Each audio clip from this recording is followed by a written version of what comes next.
Hi everyone, this is Q Business Talks. We have Brian Tamburello who runs engineering at Smart.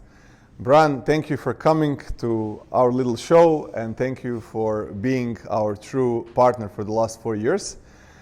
Smart is a genuinely disruptive company. A lot of companies today call themselves being disruptive, but I think this is exactly what you are doing. Maybe just a little intro from our side. We started exactly 4 years ago, maybe a little bit more.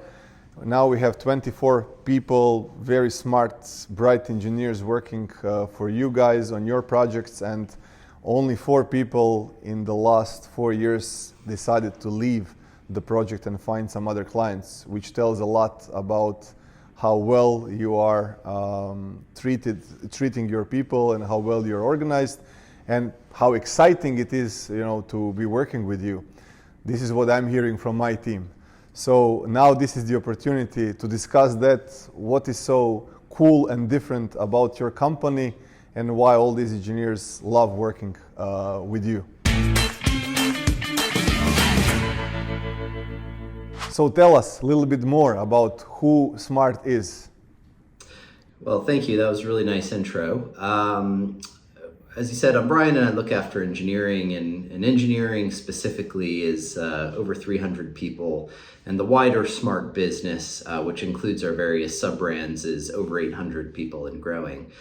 We have employees all over the UK and Europe, as well as the US, the Middle East, and Australia, and we're the UK's largest workplace pension provider, and we're growing in every market that we're in.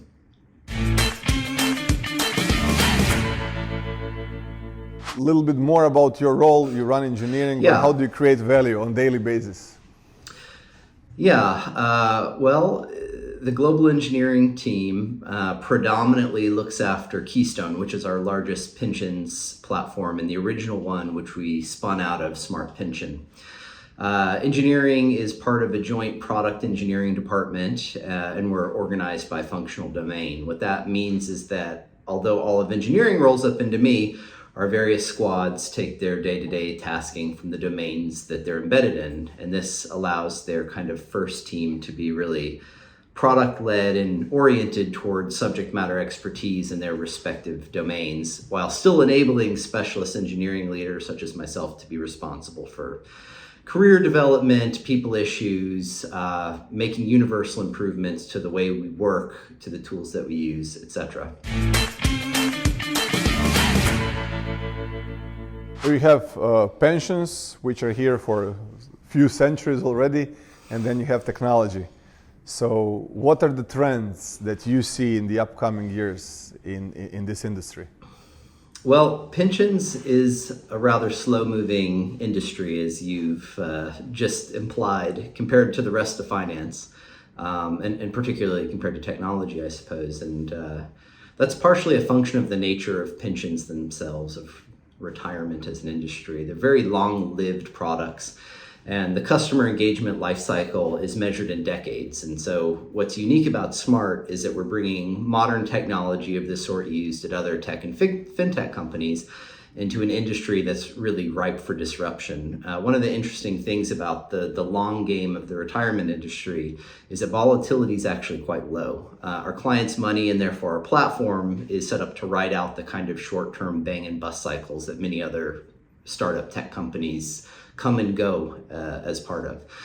So we have a really exciting blend of opportunity to innovate and stability that I think is quite unusual. When you're looking at your company today versus tomorrow, what do you see will change, and how will this impact your industry, and how technology can help? Yeah, well, how you and your guys, how you can help? Yeah, many of our challenges, I think, are actually our clients and prospective clients' challenges. They operate in a really variable legislative and operational environment, so we have to be nimble and flexible to build the right kind of connective tissue around the core product to fit these related but different use cases. And this is an ongoing challenge, but our secret sauce, in my opinion anyway, is that we build at startup speed. We deploy scores of changes to our software every single day, and that means that we can experiment and iterate at a pace that the internal tech departments of these clients can't do, and our erstwhile competitors can't match.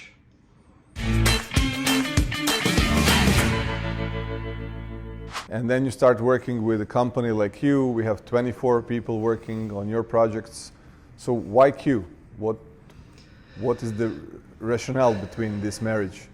Yeah, well, Q does a lot for us. Originally, we had 2 squads populated by Q folks. I think you call yourselves Qmans. And these squads are still growing strong, but we've been so happy with the quality of the engineers that we've started peppering Q people across a range of other areas as well. In that regard, maybe we are a little different from some of Q's other clients. We very much embedded you into our organization, and we've made our Q squads into service-owning teams like any of the other engineering teams at Smart. So for us, it's actually less about the delivery of a particular project and more about having the right group of people around a service that can be responsible for its full life cycle, from vision through design, through execution and sustainment of that service.